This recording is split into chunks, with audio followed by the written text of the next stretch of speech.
Welcome to another Right Way Wednesday. My name's Sarah O'Brien, and I'm from the Quality Assurance and Compliance team. Today we're going to be talking about getting the patient's caregiver or family member within the documentation, especially on that plan of care. The reason this is so important is because recently we've been pretty much making everybody do a really detailed discharge plan on the plan of care. And the reason for this is because how the continuum of care is changing. We're now seeing patients come into the skilled nursing facility for a shorter period of time. We're seeing them discharge at the next level of care rather than the prior level of function. And it's really important to have all of those details in place right when they come in the door. And part of that is making sure that we know what caregivers are going to be available for those patients when they discharge. Knowing that that patient has someone there to assist them when they discharge at that next level of care is truly an important thing to know, especially when we're trying to reduce rehospitalization rates. We want to be sure that when we're sending that patient home that they are going to have the assistance needed that will allow them to be safe and allow them to be productive in their further therapy and recovery.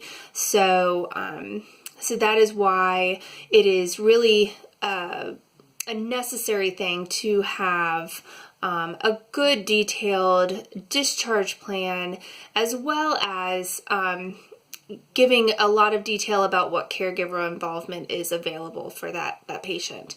Where this can be found or should be placed is on that prior level of function or prior living arrangement section. There you can state what kind of caregiver involvement there was before hospitalization, if the patient was living with someone before hospitalization, or if there was someone who was in the vicinity that could help. So even if there was someone who may not have been regularly coming in to do something for this patient, perhaps they are available at this time to come in and help. And that would be good to at least acknowledge on the plan of care.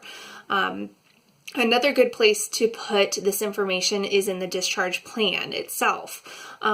Go ahead and list out where the patient is going, what kind of DME this patient might anticipate needing, what functional level this patient is anticipated to be discharging at, and also what kind of caregiver involvement there is going to be upon discharge. So if they were living with a spouse, is it going to be the spouse that's going to be taking care of them, or is it going to be the spouse and the son or daughter, granddaughter, or are they going to come in with a paid caregiver? Also, home health is important to acknowledge at that time as well. Throughout the documentation in the episode of care, it is good to continuously involve the patient's caregiver and family member within that plan of care. So you want to see them in patient caregiver training, getting ready for discharge, on discharge planning throughout the episode of care. And that could be found on the progress notes in the patient caregiver education.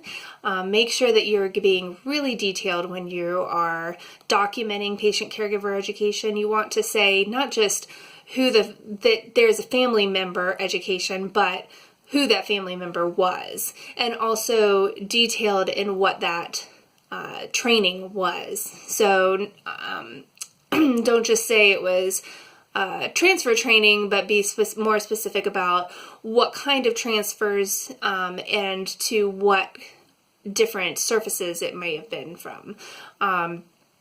Also on the discharge summary, there is the section for the discharge plan and instructions. That is a good place to put in the caregiver involvement because it is important to know who this patient is actually discharging with. Are they discharging with their spouse? Are they discharging with home health services, by themselves with some family or friends coming in to check on them, things like that. That is really important to have in there. So as you can see, there should be the patient's family member or caregiver documented all the way throughout the entire episode of care, from the plan of care all the way through the discharge summary, but especially on that plan of care being really detailed. And it makes a big difference for discharge planning. So if you have any questions, please reach out to us at either documentation or denials, and especially on this Facebook page. I appreciate you listening, and I hope you have a great week. We'll see you next week. Thanks.